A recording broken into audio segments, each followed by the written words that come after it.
Assalamualaikum warahmatullahi wabarakatuh. Saya Kurnia Putriani dengan NIM A1C221088 dari R002 Pendidikan Matematika. Di sini saya akan menjelaskan tentang uji homogenitas dan uji normalitas untuk memenuhi tugas statistika inferensial dengan dosen pengampu Ibu Ferry Tiona Pasaribu. Yang pertama, uji homogenitas. Uji homogenitas adalah pengujian mengenai sama tidaknya variansi-variansi dua buah distribusi atau lebih. Terdapat dua jenis uji homogenitas, yaitu uji homogenitas variansi dan uji Bartlett. Uji homogenitas dilakukan untuk mengetahui apakah data bersifat homogen atau tidak.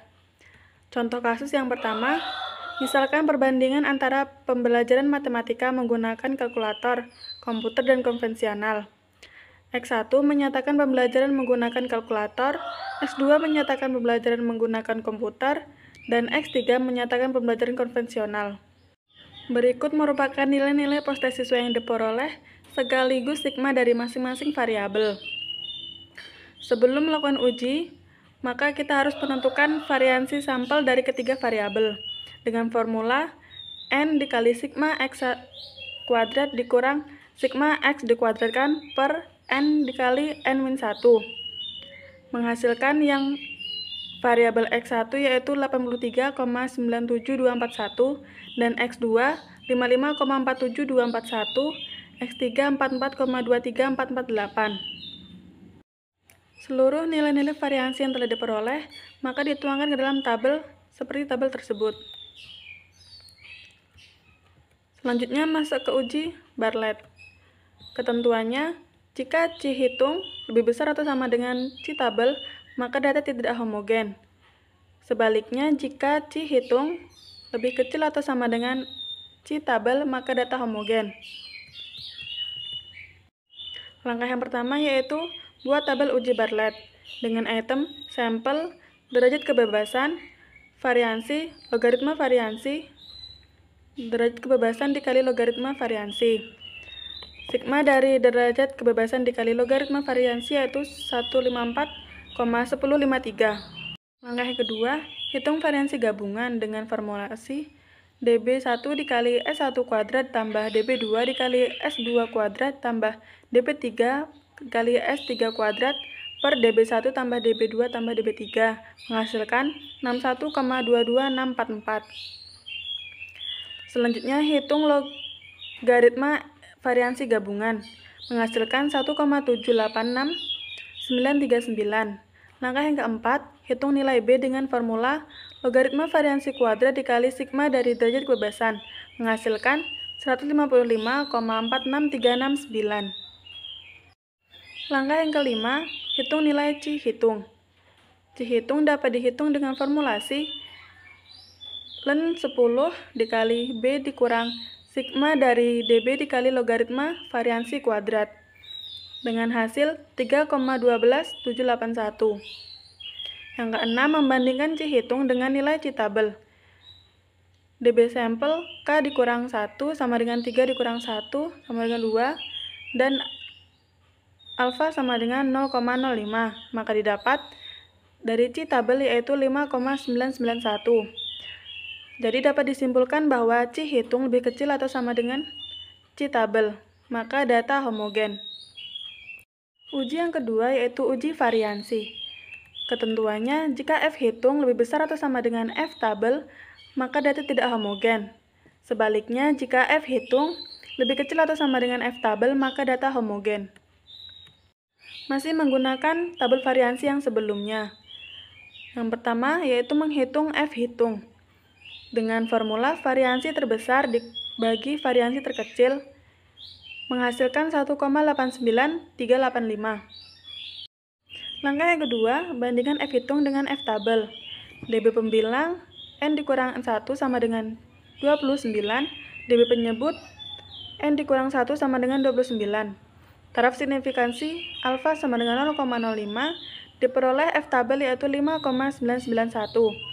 Karena F hitung lebih kecil dari F tabel atau 1,89 lebih kecil dari 5,991, maka variansi-variansi data pada tabel adalah homogen. Ujian selanjutnya yaitu uji normalitas. Uji normalitas adalah sebuah uji yang dilakukan dengan tujuan untuk menilai sebaran data pada sebuah kelompok data atau variabel. Apakah sebaran data tersebut berdistribusi normal ataukah tidak? Ketentuannya, jika C hitung lebih besar atau sama dengan C tabel, maka distribusi data tidak normal. Sebaliknya, jika C hitung lebih kecil atau sama dengan C tabel, maka distribusi data normal. Contoh kasus, hubungan antara motivasi X1 dan jenjang pendidikan X2 terhadap sikap pelayanan masyarakat Y, nilai-nilai positif untuk ketiga variabel dimisalkan sebagai berikut. Berikut merupakan data-datanya. Maka kita perlu menentukan berbagai item, yaitu jumlah sampel dinotasikan sebagai N, yaitu sebanyak 30, nilai maksimum 93, nilai minimum 64, rentang dengan formula maksimum dikurang minimum, yaitu menghasilkan 29. Banyak kelas diformulasikan dengan 1 tambah 3,3 logaritma jumlah sampel, menghasilkan 5,8745, dibulatkan menjadi 6. Kemudian yang terakhir, panjang kelas diformulasikan dengan R per BK sama dengan 5,1068 dibulatkan menjadi 5.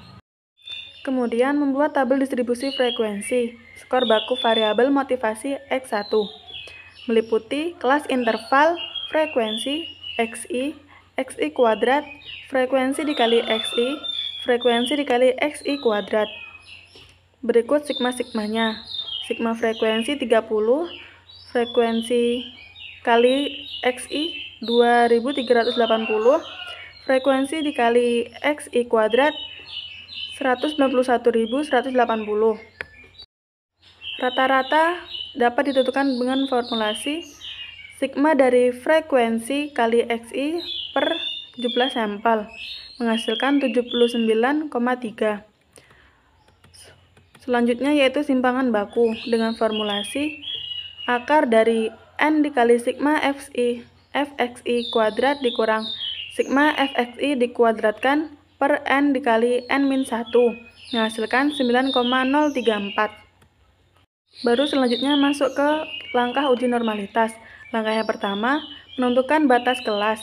Batas kelas ditentukan dengan skor nilai kiri dari kelas interval dikurang 0,5 dan batas kanan ditambah 0,5 sehingga datanya sebagai berikut. Langkah kedua, mencari nilai z-score dengan formulasi batas kelas dikurang min dibagi S, menghasilkan Z1 min 1,75, Z2 min 1,20, Z3 0,64, Z4 min 0,09, Z5 0,46, Z6 1,02, Z7 1,57. Langkah ketiga, menentukan luas 0 min Z dari tabel kurva normal dari 0 min Z. Data-datanya sebagai berikut. Selanjutnya, langkah keempat, mencari luas tiap kelas interval, yaitu dengan mengurangkan luas 0 min Z 1 dikurang yang kedua, menghasilkan 0,0750, begitu juga selanjutnya. Langkah kelima, mencari frekuensi ekspektasi atau dilambangkan dengan FE. Rumus FE yaitu luas tiap kelas interval dikali jumlah sampel. Jumlah sampelnya yaitu 30. Jadi, semua luas tiap kelas interval dikali dengan 30. Langkah keenam, mencari C-square C hitung. C hitung sama dengan sigma I sama dengan 1 sampai K F0 dikurang FE dikuadratkan per FE, menghasilkan 1,36, 1,567, dan seterusnya sampai 3,41. Sigma dari C-square yaitu 10,442. Langkah yang terakhir atau langkah ketujuh yaitu bandingkan C hitung dengan C tabel. DB sama dengan 6 dikurang 3 sama dengan 3, dan alfa sama dengan 0,05, sehingga dari tabel dapat diperoleh C tabel yaitu 7,815. Karena C hitung lebih besar dari C tabel, maka distribusi data tidak normal. Sekian pemaparan materi dari saya. Wassalamualaikum warahmatullahi wabarakatuh.